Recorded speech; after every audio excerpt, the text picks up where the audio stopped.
ہم یہ کہتے ہیں کہ آپ پہنیے، برکت کے لیے پہنیے، اس نیت سے پہنیے کہ آپ سنت پر عمل کر رہے ہیں، اللہ آپ کو برکت عطا فرمائے گا۔ لیکن اگر آپ یہ نظریہ رکھتے ہیں کہ اس پتھر سے میری قسمت بدل جائے گی، اس پتھر سے میرا رشتہ ہو جائے گا، اس پتھر کی وجہ سے میرا رزق بہت زیادہ وسیع ہو جائے گا، تو اسلام میں اس طرح کا کوئی بیان نہیں ہے۔ اس میں تو میں بات کرنا چاہوں گا مفتی صاحب، لیکن میں چاہتا ہوں اس سے پہلے تھوڑی سی اور کلیئرٹی لوگوں کو دیں کہ قرآن و سنت کی روشنی میں جو تاثیر ہے پتھر کے حوالے سے، یعنی اتنے جو 3 پتھروں کا ایک تو خاص طور پہ ذکر، کیا اس میں کوئی تاثیر کے حوالے سے اس کا بیان ہوا یا نعمتوں کے حوالے سے بیان ہوا، یہ ذرا سا وضاحت دیکھیں، قرآن میں جہاں پر پتھروں کا ذکر آیا وہ باعتبار نعمت کے آیا ہے، باعتبار تاثیر کے نہیں آیا، اور حدیث میں بھی جو پتھر پہننے کا ذکر آیا ہے وہ باعتبار نعمت کے آیا ہے، باعتبار تاثیر کے نہیں آیا۔ اچھا، یہاں پہ بعض لوگ ایک حدیث کا حوالہ دیتے ہیں کہ نبی کریم صلی اللہ علیہ وسلم نے فرمایا کہ تختموا بالعقیق فإنہ مبارک، کہ تم جو ہے وہ عقیق کی انگوٹھی پہنو کیونکہ وہ مبارک ہے، اور دیگر الفاظ بھی آئے ہیں۔ اب یہاں پر 2 طبقہ علماء ہیں۔ پہلا طبقہ علماء کا وہ ہے جو یہ کہتے ہیں کہ یہ حدیث مبارکہ ضعیف ہے کم از کم، اور ایک طبقے نے تو اسے موضوعات میں شمار کیا، علامہ ابن جوزی نے اسے موضوعات میں شمار کیا، لیکن اکثر علماء کا اتفاق اس بات پر ہے کہ یہ حدیث مبارکہ ضعیف ہے۔ ضعیف ہونے کا معنی کیا ہے کہ اس سے استدلال نہیں ہو سکتا۔ 2 چیزیں ہوتی ہیں، ایک ہوتی ہے قطعیت، یعنی کوئی شخص یہ کہے کہ جی آپ یہ پتھر پہنیے آپ کا رزق وسیع ہو جائے گا، آپ کو کس نے بتایا؟ آپ یہ پتھر پہنیے آپ کی شادی ہو جائے گی، آپ کو کس نے بتایا؟ کیونکہ قطعیت کے لیے وہی درکار ہے، اور نبی کریم علیہ افضل الصلاۃ والتسلیم کی احادیث مبارکہ میں ہمیں ایک مقام پر بھی اس طرح کا فرمان نہیں ملتا۔ اس کا مطلب یہ ہوا کہ پتھر پہننے کی یا انگوٹھی پہننے کی حیثیت اس طرح ہے جس طرح لباس ہے، یعنی حرام نہیں ہے، زیبائش ہے۔ اگر میں اس بات کو یوں لوں کہ سرکار مدینہ صلی اللہ علیہ وآلہ وسلم نے اپنی انگشت مبارک میں جو انگوٹھی مبارک پہنی اور اس میں جو نگینہ مبارک، کیونکہ نسبت مصطفیٰ سے ہر چیز مبارک ہو جاتی ہے، بالکل ایسا ہی، میں تو اس کو اس طرح دیکھتا ہوں، بالکل ایسا، تو جو انگشت مبارک میں انگوٹھی مبارک جو ہے پہنی اور اس میں جو نگینہ مبارک جو ہے وہ لگایا گیا، وہ زیبائش کے لیے، بس اسے یوں متعین کر لیں سمیرائز کر کے کہ یہ تھا دائرہ دین۔ اب دوسرا ہے دائرہ ریسرچ، کہ کچھ لوگ اپنی پوری زندگی لگا دیتے ہیں پتھروں پر ریسرچ کرتے ہوئے، اور اپنے مشاہدات سے ثابت کرتے ہیں کہ پتھروں میں کسی نہ کسی طرح کی تاثیر پائی جاتی ہے۔ تو اگر بعض لوگ یہ کہتے ہیں تو ہم انہیں یہ کہیں گے کہ آپ اس تاثیر کو، یعنی سائنٹیفک فوائد کو دین سے نہ جوڑیں، کیونکہ آپ کے پاس وہی نہیں ہے۔ اگر آپ مشاہدات سے کہتے ہیں کہ کسی بیمار کا اس تاثیر کی وجہ سے علاج ہو سکتا ہے تو مولوی اس کا انکار نہیں کرے گا جب تک آپ دین سے نہیں جوڑیں۔ کلیئرٹی آ گئی۔ ہاشمی صاحب یہ بتائیے کہ جیسا کہ ابھی ابتدائی گفتگو جو ہے وہ ظاہر ہے ڈاکٹر عمیر صدیقی صاحب نے فرمائی، مفتی شاہد مدنی صاحب نے فرمائی، میں چاہتا ہوں آپ بھی ذرا سا اپنا انپٹ دیجئے کہ آج ہمارے ہاں جو سوچ پیدا ہو گئی ہے کہ صاحب یہ پتھر پہن لیا جائے، اس پتھر کی وجہ سے اولاد نہیں ہے تو اولاد ہو جائے گی، یہ پتھر پہن لیا جائے، شادی نہیں ہو رہی تو شادی ہو جائے گی، اور یہ پتھر پہن لیجئے جی رزق مل جائے گا، طاقت مل جائے گی، کرسی مل جائے گی، یہ جو سوچ ہمارے یہاں ہے پریویل کر گئی اور بڑے عقیدے کے ساتھ، کیا فرمائیں گے اس حوالے سے آپ؟ ایک ضروری موضوع پر آج ہماری گفتگو ہے، اور حقیقی بات یہی ہے کہ مؤثر حقیقی اللہ تبارک و تعالیٰ کی ذات ہے۔ پتھروں کے بارے میں اس طرح کے گمان اگر ہمارے گمان تک ہوں، ہمارے ظن تک ہوں، تو اس پر تو کوئی شریعت مطہرہ جو ہے وہ قدغن نہیں لگاتی ہے، لیکن اگر اس کو اس انداز سے کہہ لیجئے کہ اپنایا جائے کہ ان کو مؤثر اس انداز سے مانا جائے کہ میں نے یہ پہن لیا تو بس اب مجھے اس کی یہ تاثیر مل کر رہے گی اور اس کی وجہ سے مطلب میں جو ہے وہ زندگی میں بلندیاں عروج پاؤں گا، یا جیسے جو چیزیں آپ نے کہیں رشتوں کے حوالے سے، اولاد کے حوالے سے، تو ان چیزوں کو اس انداز سے مؤثر سمجھنا، اس کو بہرحال شرک تک جو ہے وہ تعبیر کیا جاتا ہے کہ اللہ تبارک و تعالیٰ کی ذات اقدس کو چھوڑ کر کہ جو مؤثر حقیقی ہے اور جس کی طرف سے تمام تقدیریں، وہ کاتب تقدیر ہے، اس کی طرف سے تمام تقدیریں نافذ ہوتی ہیں، ہر اچھائی اور برائی اس کی طرف سے آتی ہے، ہر خیر اور شر اس کی طرف سے ہے، تو یہ تمام امور جو ہیں ان کو رب تعالیٰ عز و جل کی طرف سے جاننا یہ ہمارے ایمان کی اساس اور بنیاد ہے۔ حضور علیہ الصلوۃ والسلام کی تعلیمات مقدسہ اور قرآن حکیم فرقان مجید کے آیات بینات سے اگر ہم دیکھیں گے تو ہمیں یہی پتہ چلتا ہے کہ اس وقت دور جاہلیت میں اسی طرح کی تو مختلف چیزیں جو ہیں ان کو اپنایا جاتا تھا، مختلف توہمات جو ہیں وہ اپنائے جاتے تھے، تو ان چیزوں کو مؤثر نہیں جاننا چاہیے۔ البتہ یہ کہ ان کی کوئی کسی مطلب کہہ لیجیے کہ محقق کی کسی تحقیق سے مشاہدے سے، جیسے مفتی صاحب قبلہ فرما رہے تھے، کوئی بات اگر سامنے آتی ہے اور اس پر ایک گمان کی حد تک عمل کرنے میں شریعت مطہرہ جو ہے وہ کوئی قدغن نہیں لگاتی ہے، لیکن اگر یقین آپ اس پر جو ہے وہ حاصل کرنا شروع کر دیں تو یہ پھر ہمارے ایمان کی اساس جو ہے اس کو منہدم کرتا ہے، اس میں رکاوٹ ڈالتا ہے اور اس میں کہہ لیجیے کہ ایک نقصان کا باعث بنتا ہے۔ پتھر بیچنے والے عمومی طور پہ آپ کو فٹ پاتھوں میں بیٹھے ہوئے نظر آتے ہیں، وہ ایک اپنا بستہ سجائے ہوئے بیٹھے ہوئے ہوتے ہیں، جی ہاں، اور اگر اس پتھر کے اندر اتنی تاثیر، اتنی طاقت ہے کہ وہ آپ کی قسمت کی دیوی جو ہے اس کو مطلب آپ پر مہربان کر سکتا ہے، یا آپ کی تقدیر کو بدل سکتا ہے، یا آپ کو عروج اور دولت مند مطلب عروج دلا سکتا ہے، دولت مند بنا سکتا ہے، تو وہ صاحب جو مطلب فٹ پاتھ پہ بیٹھ کے پتھر بیچ رہے ہیں، وہ خود ان میں سے کوئی پتھر پہن کے اپنی قسمت کیوں نہیں سنوار لیتے؟ تو ایسا بالکل غلط ہے، قسمت نہیں سنورتی، صحیح بات، بالکل ایسا غلط ہے، ایسی کوئی مطلب کہہ لیجیے کہ تاثیرات ان کے اندر جو ہے وہ جاننا یہ خلاف حقیقت بات ہے، ایسا نہیں ہے، بالکل ایسی کوئی بات نہیں۔ بالکل ٹھیک ہے۔ اچھا ڈاکٹر صاحب یہ بتائیے، اب اس میں ایک بات تو یہ آ گئی، اس کا مطلب یہ ہوا کہ روا روی کے اندر جو بھیڑ چال چلی ہوئی ہے ہمارے یہاں معاشرے میں، ہے نا، ہم دیکھے بغیر سمجھے بغیر صرف اور صرف مطلب جو ہے وہ اپنا آنکھ بند کر کے اندھوں کی طرح فالو کر رہے ہیں، اور وہی بات ہے کہ جو ہمیں بتا رہا ہے کہ صاحب، جیسے میں ایک بات سنتا ہوں عموماً سفائر کے بارے میں، نیلم کے بارے میں، وہ خاص طور پہ کہا جاتا ہے کہ نیلم پہنتے ہوئے بڑا سوچنا صاحب، کیونکہ یہ تختیہ تختہ کر دیتا ہے مطلب کہ پتھروں میں اتنی طاقت آ جاتی ہے کہ وہ تختیہ تختہ کر دے آپ کو۔ جنید بھائی، قرآن مجید میں جہاں اللہ تبارک و تعالی نے سمندر اور مچھلی کا ذکر کیا ہے، وہاں سمندروں سے جو کچھ نکلتا ہے، چاہے وہ یاقوت اور مرجان ہو، یا لولو یا مونگے اور خوبصورت اور قیمتی ترین موتی ہوں، ان کے بارے میں ارشاد فرمایا کہ وَتَسْتَخْرِجُونَ حِلْيَةً تَلْبَسُونَهَا، کہ یہ تمہارے لیے زیور ہے۔ تو گویا کہ بنیادی مقصد جو قرآن نے ان پتھروں کا بیان کیا ہے وہ بطور زیور اور زینت ہے۔ آپ اگر زینت اور زیور کے طور پر ان کو پہنتے ہیں تو ایک بنیادی بات جو بار بار یہاں دہرائی گئی ہے وہ یہ ہے کہ ایک ہے مؤثر حقیقی ہونا اور ایک ہے مسبب الاسباب ہونا۔ کسی پتھر میں، کسی بھی کائنات کی چیز میں اپنی ذات کے اعتبار سے نہ کوئی تاثیر ہے، نہ کوئی اثر ہے، نہ کوئی سبب ہے۔ اس میں جو شفا پیدا کرتا ہے، جو اس میں اثر پیدا کرتا ہے، جو اس کو نافع اور دار، نقصان دہ اور نفع دینے والا بناتا ہے، وہ اللہ تبارک و تعالیٰ کی ذات اقدس ہے۔ سبحان اللہ، سبحان۔ حدیث شریف میں ہے کہ نبی کریم صلی اللہ علیہ وسلم فرماتے ہیں کہ اگر کل کائنات کی تمام جن و انس مل کر تمہیں نفع پہنچانا چاہیں اور اللہ کا تمہیں نفع دینے کا کوئی ارادہ نہیں تو کوئی تمہیں نفع نہیں پہنچا سکتا۔ اللہ اللہ اللہ۔ اور اگر کل کائنات کے افراد مل کر تمہیں نقصان دینا چاہتے ہیں اور اللہ تبارک و تعالیٰ کا نقصان دینے کا کوئی ارادہ نہیں تو تمہیں کوئی نقصان نہیں دے سکتا۔ اللہ۔ تو ایک بنیادی بات یہ سمجھ لیجئے کہ نافع اور دار اللہ تبارک و تعالیٰ کی ذات اقدس ہے۔ ٹھیک ہے۔ دوسری ایک بات یہ سمجھنا چاہیے کہ پتھر اپنی ذات میں نہ نفع دیتا ہے نہ نقصان دیتا ہے، جیسے حجر اسود ہے۔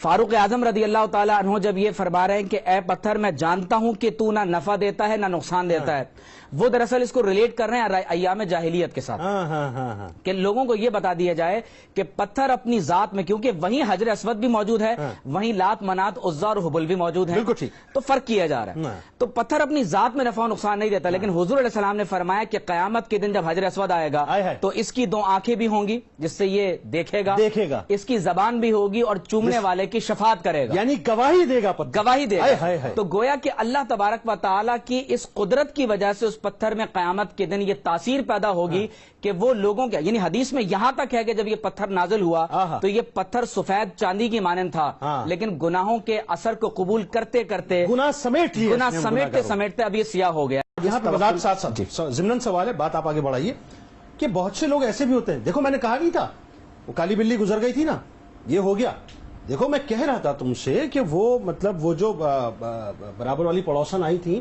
وہ آ کے گئی، دیکھو مسئلہ ہو گیا نا، ان کے قدم جو ہے وہ منحوس تھے معاذ اللہ۔ تو اس طرح کی سوچ ہمارے یہاں پیدا ہو گئی ہے کہ وہ پھر وہ جسٹیفائی بھی کرتے ہیں اس بات۔ جی ہاں، چونکہ مشاہدات بار بار کرتے ہیں اور بچپن سے بڑھاپے تک سنتے آ رہے ہوتے ہیں تو وہ اتنا پختہ ہو جاتا ہے کہ عملی طور پر انکار نہیں کرتے۔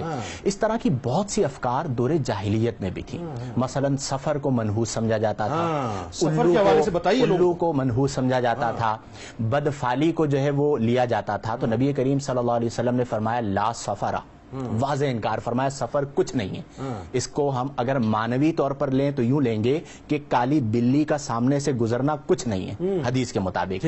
ولا طیرتا بدفالی کچھ نہیں ہے. ولا حامتا الو کے اندر کوئی منحوسیت نہیں ہے. تو نبی کریم صلی اللہ علیہ وسلم نے ان ضعیف الاعتقادات کو ختم کیا. آج ہمارے معاشرے میں اس طرح کی بہت ساری مثالیں آپ نے انٹرو میں ذکر کی ہیں. یہ تمام کی تمام توہم پرستی پر مشتمل ہیں. ہمارا پرابلم یہ ہے کہ ہم قرآن نہیں پڑھتے.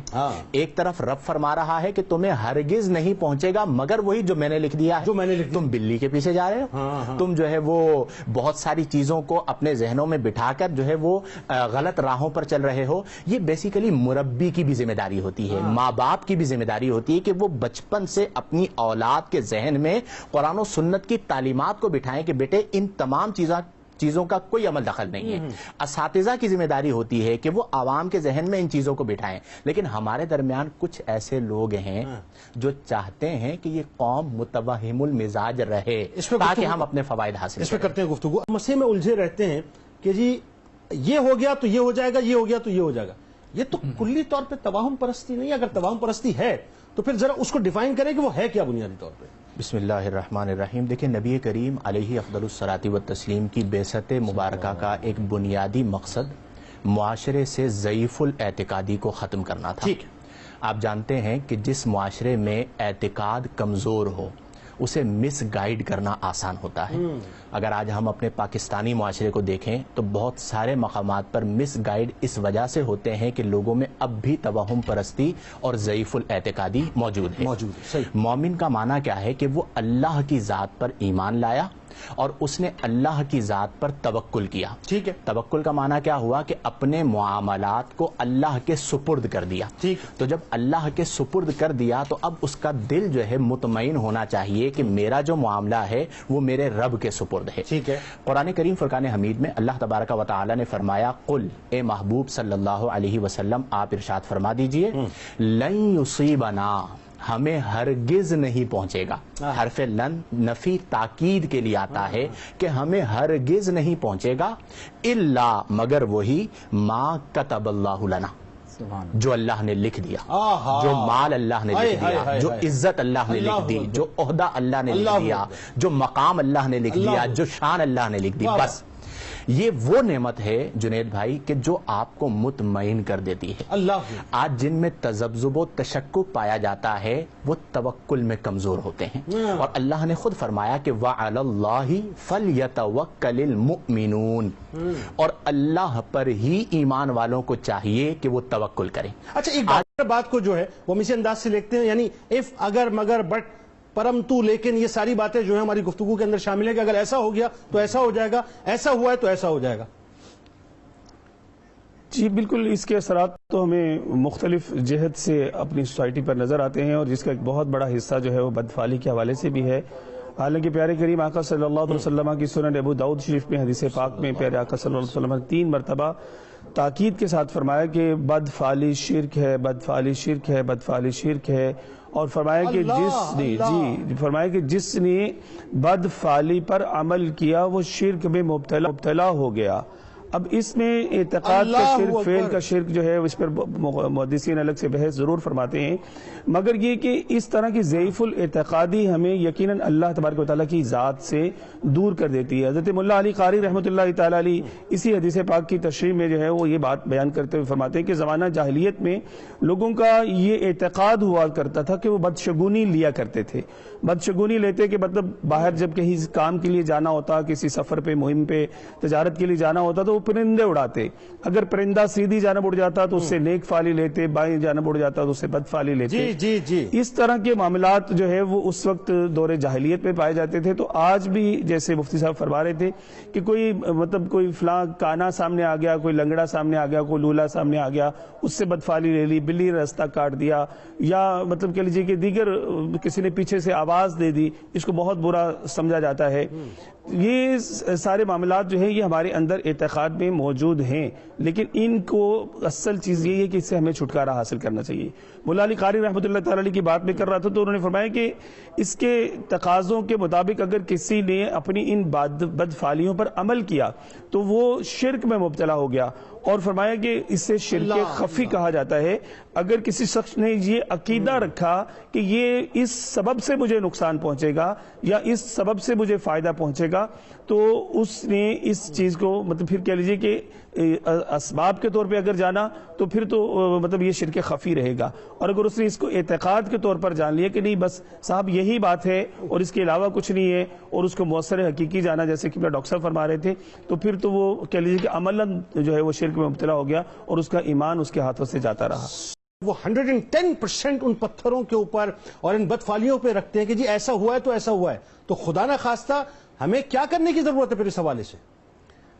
اس حوالے سے ہمیں ضرورت ہے، میں اس پہ بات کرتا ہوں کہ جیسے پیارے آقا صلی اللہ علیہ وسلم نے صلح حدیبیہ کے موقع پر جو ہے وہ صحابی رضی اللہ عنہ حضرت خالد بن جہنی رضی اللہ تعالیٰ عنہ فرماتے ہیں کہ ہمیں پیارے آقا صلی اللہ علیہ وسلم نے نماز فجر پڑھائی، اور نماز فجر پڑھانے کے بعد حضور صلی اللہ علیہ وسلم نے اپنا رخ پر انوار صحابہ کرام رضوان اللہ تعالیٰ اجمعین کی طرف کیا اور فرمایا کہ تمہیں پتہ ہے تمہارا رب کیا فرماتا ہے؟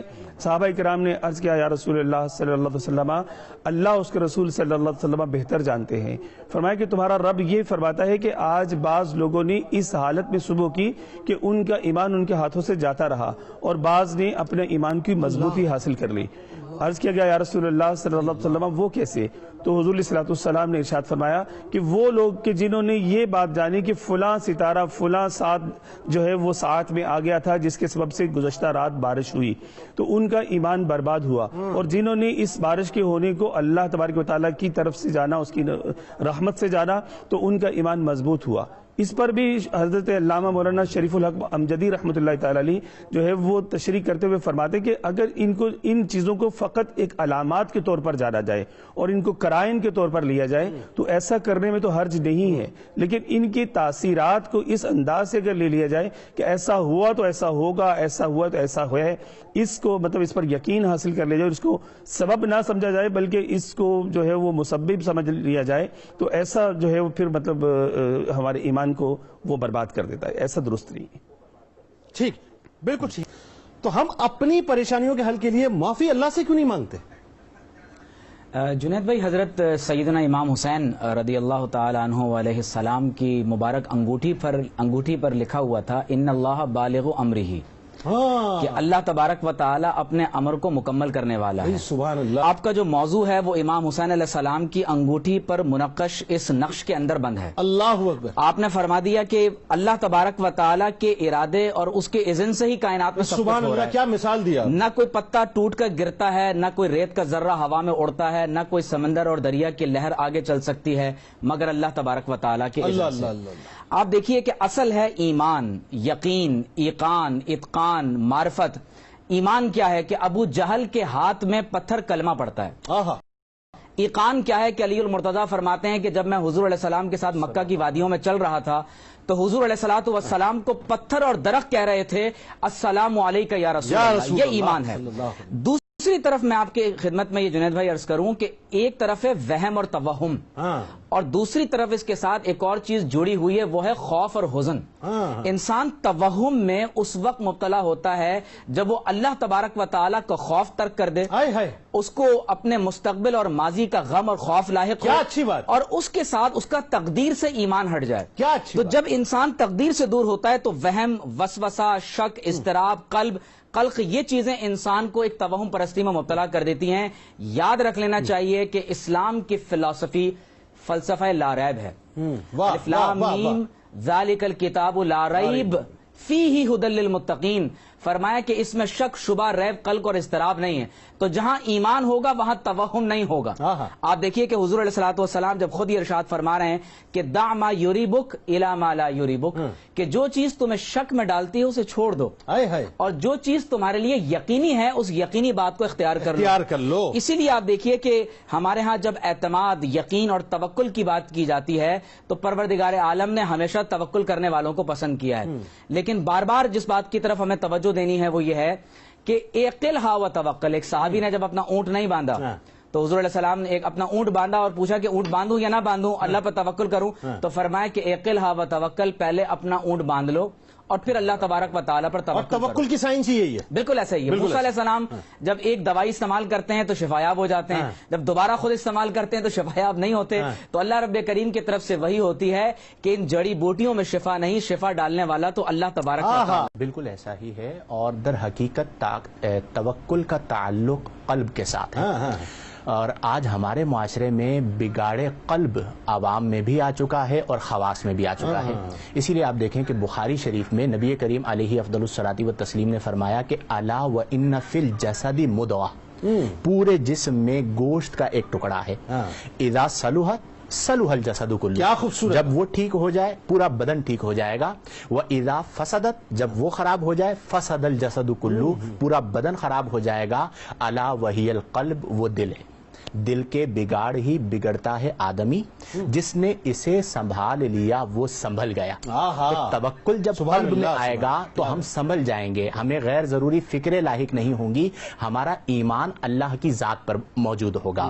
تو ہمیں بار بار اپنے قلب کی طرف توجہ کرنی چاہیے. ہم ظاہر کو دیکھ رہے ہوتے ہیں, اللہ تعالیٰ ہمارے دل کو دیکھ رہا ہوتا ہے کہ یہ بھروسہ مجھ پر کر رہا ہے یا نوکری پہ کر رہا ہے, یہ بھروسہ مجھ پر کر رہا ہے یا میرے بندوں پر کر رہا ہے. اور نبی کریم صلی اللہ علیہ وسلم نے فرمایا کہ ان اللہ لا ينظر الى صورکم, اللہ تعالیٰ تمہارے چہروں کی طرف نہیں دیکھتا. ولا الى اموالکم, اللہ تعالیٰ تمہارے مالوں کی طرف نہیں دیکھتا.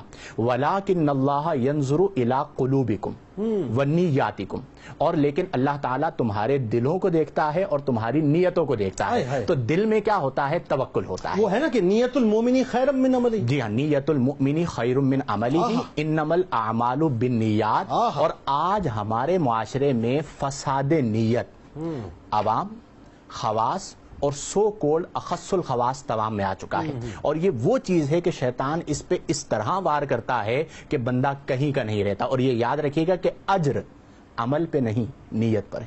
اچھا, بہت زیادہ, اور یہ نسلوں کو برباد کر دیتی ہے. آپ دیکھیں ایمان کا معنی کیا ہے؟ اللہ پر یقین. جب تمہارا اللہ پر یقین ہے تو بلی سے ڈرنا کیوں؟ جب تمہارا اللہ پر یقین ہے تو پتھر پر ایمان کیوں؟ جب تمہارا اللہ پر یقین ہے تو لوگوں کا خوف کیوں؟ مومن تو ہوتا ہی وہ ہے کہ جو صرف اپنے رب سے ڈرتا ہے. تو گویا کہ ہم یہ کہیں گے کہ جس میں توکل آ جاتا ہے اس کے دل سے ساری مخلوقات کا خوف نکل جاتا ہے, پوری دنیا کی لالچ نکل جاتی ہے, وہ کسی کی طرف نہیں دیکھتا. وہ غالباً ابھی آپ ایک شعر پڑھ رہے تھے کہ وہ ایک سجدہ جسے تو گرا سمجھتا ہے, ہزار سجدوں سے دیتا ہے آدمی کو نجات. اور جب متوکل ہو جائے بندہ تو پھر اس کے ارادے میں پختگی آتی ہے. اور جب ارادے میں پختگی آ جائے تو ارادے جن کے پختہ ہوں, نظر جن کی خدا پر ہو. کیونکہ متوکل جو ہے وہ لوگوں کی طرف نہیں دیکھتا, وہ اپنے رب کو دیکھتا ہے. تو پھر تلاطم خیز موجوں سے وہ گھبرایا نہیں کرتے. اچھا, وہ مجھے ایسا لگتا ہے کہ اگر وہ رابطہ اس انداز سے ہوتا جس طرح سے ہونا چاہیے تھا تو ہم ضابطے میں ہوتے. چونکہ رابطہ اس انداز سے نہیں ہوا تو ہم ضابطے سے باہر ہو گئے. پھر ہمارے ایقان اور یقین جو ہیں وہ انہی توہم پرستیوں میں جو ہے وہ غرق ہو کے رہ گئے. جی ہاں قبلہ جنید بھائی, اصل چیز یہ ہے کہ اس میں آج کے معاشرے میں سب سے زیادہ جو کردار اس چیز کو مطلب کہہ لیجیے کہ پروان چڑھانے میں ادا کر رہے ہیں وہ پیشہ ور عامل حضرات ہیں, جو فال کی کتابیں لے کے فٹ پاتھوں پر بیٹھے ہوتے ہیں, طوطے لے کے بیٹھے ہوتے ہیں, اور لوگ جاتے ہیں اور جا کر ان سے وہ تو اپنے توہمات کی تسکین کا جو ہے وہ سامان حاصل کرتے ہیں. ہمیں اس چیز کو بھی دیکھنا مطلب ان کے اپنے طوطے اڑے ہوئے ہوتے ہیں, وہ طوطے لے کے بیٹھے ہوتے ہیں. جی ہاں بالکل, جس کو اس کی اپنی قسمت وہی بات ہے کہ وہ فٹ پاتھ پہ بیٹھا ہوا ہے, وہ دوسروں کی قسمت کا جو ہے وہ پتہ دے رہا ہوتا ہے. اور دوسرے نمبر پہ پھر آپ یہ دیکھیے کہ جی ہاں اس میں پھر دوسرے نمبر پر یہ بھی ہے کہ اگر ہم اس کے حوالے سے دین کی تعلیمات کو دیکھتے ہیں تو سیدی اعلیٰ حضرت رحمۃ اللہ تعالیٰ علیہ سے اس حوالے سے سوال کیا گیا. دو سوال مختلف ہیں. ایک تو یہ کہ بعض لوگ آپ دیکھیں کہ قرآن پاک سے فعال نکالتے ہیں, حالانکہ قرآن اس لیے نہیں ہے اور اس فعال کو ناجائز قرار دیا گیا, شرعاً یہ درست نہیں ہے. اور دوسرے نمبر پر یہ کہ بعض مختلف اور طریقوں سے فعال نکالتے ہیں کہ میرا یہ کام ہو جائے گا نہیں ہو جائے گا, میں امتحان میں پاس ہو جاؤں گا نہیں ہو جاؤں گا. اس قسم کی چیزوں میں پڑھ کے مطلب بجائے اس کے کہ وہ اللہ تبارک تعالیٰ کی ذات پر بھروسہ توکل کر کے محنت پہ مطلب لیس للانسان الا ما سعی پر یقین رکھتے ہوئے آگے بڑھنے کی کوشش کریں. وہ شارٹ کٹس, مطلب ہمارے ہاں یہ چیز جو ہے وہ فروغ پا گئی ہے کہ ہم شارٹ کٹس کی طرف جاتے ہیں اور ان شارٹ کٹس میں پڑھ کے مطلب ناکامیاں اپنا مقدر کر لیتے ہیں. تو آپ سے پوچھا گیا کہ مطلب کیا بڑی امپورٹنٹ بات آپ کر رہے ہیں. جی ہاں, ایک بندہ جو ہے وہ فال نکالتا ہے, لوگ اس کے پاس جاتے ہیں اور جا کر پوچھتے ہیں میری شادی یہاں ہو جائے گی نہیں ہو جائے گی, اور مطلب میری یہ نوکری مل جائے گی نہیں مل جائے گی, فلاں فلاں مطلب میرا ویزا لگ جائے گا نہیں لگ جائے گا, کینیڈا کا مجھے ریزیڈینشل جو پرمٹ ہے وہ مل جائے گا نہیں مل جائے گا. تو یہ ساری باتیں مطلب غیب کی ہیں, اور غیب کی باتیں بتانے والے فٹ پاتھوں پہ بیٹھے ہوئے ہوتے ہیں, اور یہ حضور علیہ الصلوۃ والسلام کی احادیث طیبات کے مطابق یہ کفر ہے. ان باتوں پر اگر کسی نے وہ اس کو یقین کی حد تک جو ہے وہ سچ سمجھ کے بات بتاتا ہے تو وہ ایسا کہنے والا کافر ہو گیا, اور اگر یقین کی حد تک نہیں بھی بتاتا تو پھر بھی وہ معصیت کا جو ہے وہ ارتکاب کرنے والا ہے. وہ بتانے والا بھی معصیت کا مرتکب ہے, اور اگر یقین کر کے بتا رہا ہے تو وہ کافر ہو گیا, اور جو پوچھنے والا ہے وہ بھی اگر یقین کر کے جاتا ہے. اور آپ دیکھیے کبھی کوریت کے اس صورتحال کو دیکھیے تو آپ کو اندازہ ہوگا کہ لوگ یہ جو عامل پیشہ ور عامل ہوتے ہیں ان کے سب سے زیادہ مطلب کہہ لیجیے کہ سوشل میڈیا پہ پرنٹ میڈیا میں ان کے مطلب آپ دیکھیں کہ لاکھوں روپے کے اشتہارات چھپتے ہیں, اور وہ لوگوں کو مطلب اپنی طرف مائل اور قائل کر رہے ہوتے ہیں. یہ معاشرے میں مطلب اس طرح کی ایک بد اعتقادی اور بے اعتقادی اور توکل کو ختم کرنے والے نظریات کو فروغ دے رہے ہیں. اس کو ہمیں مطلب ذاتی طور پہ بھی, اور جو اس کے لیے مطلب ہماری جو قانون نافذ کرنے والی قوتیں ہیں اور گورنمنٹ ہے حکومت ہے ان کو بھی اس کا ضرور سدباب کرنا چاہیے. دوسرے نمبر پر یہ ہے کہ پیارے آقا صلی اللہ علیہ وسلم کی تعلیمات مقدسہ کی طرف جب ہم رجوع کرتے ہیں تو پیارے آقا صلی اللہ علیہ وسلم کی تعلیمات مقدسہ میں ہمیں یہ چیز جو ہے وہ مطلب ملتی ہے کہ ہمیں کسی بھی ضعیف الاعتقادی کی طرف مائل نہیں ہونا ہے. ہمیں حضور علیہ السلام کی تعلیمات سے اللہ تبارک و تعالیٰ کے مؤثر حقیقی اور مسبب الاسباب ہونے کا جو سبق ملتا ہے, اس چیز کو اگر ہم مد نظر رکھ کے اپنی چیزوں کا ترجیحات کا تعین کریں گے تو آپ دیکھیں کہ ہمارے ہاں پھر یہی ہوگا کہ صبح گھر سے نکلتے وقت جو بندہ جو ہے وہ بسم اللہ توکلت علی اللہ لا حول ولا قوت الا باللہ کی دعا پڑھ کے نکلتا ہے تو فرمان مصطفیٰ صلی اللہ علیہ وسلم ہے کہ وہ صحیح سلامت گھر لوٹے گا. اس پر ہم یقین نہیں کر رہے ہیں, لیکن رستے میں جو چیل گوشت بیچ رہا ہے اسے 10 روپے کا 20 روپے کا 12 روپے کا گوشت لے کے, وہ گوشت کے جو اللہ کے نام پہ صدقہ کر رہے ہیں جس کو کوئی جانور بھی کھانا پسند نہیں کرتا, اللہ کے لیے تو حالانکہ حکم ہے کہ سب سے بہترین صدقہ کیا جائے, تو وہ جو ستھرا مال صدقہ کیا جائے, وہ بدبودار گوشت ہم دے کے ہم سمجھتے ہیں کہ ہم آفات و بلیات سے محفوظ ہو گئے. یہ 3 کلمات ہم یاد نہیں کرتے اور اللہ کی بارگاہ کی طرف رجوع نہیں لاتے ہیں. صبح فجر کی نماز اٹھ کے پڑھ کے مطلب اللہ تعالیٰ کی بارگاہ میں 2 سجدے کر کے دعا کر کے اپنے لیے رحمت اور برکت طلب نہیں کرتے ہیں, لیکن یہ کہ کسی مطلب فقیر بابے کو جو ہے وہ چند ٹکے ٹکا کے تو ہم یہ سمجھتے ہیں کہ اس نے جو مطلب ہمارے طرف ہاتھ کا اشارہ کر کے دعا دے دی ہے تو اس سے ہماری تقدیر بدل جائے گی. تو وہ یہ سارے جو شارٹ کٹس ہم نے اختیار کر لیے اس نے ہمیں اللہ تعالیٰ کی ذات سے دور کر دیا, اسلام کی اصل تعلیمات اور پیغام سے دور کر دیا. الحمدللہ رب العالمین, الصلاۃ والسلام علی رسولہ الکریم. السلام علیکم ورحمۃ اللہ وبرکاتہ.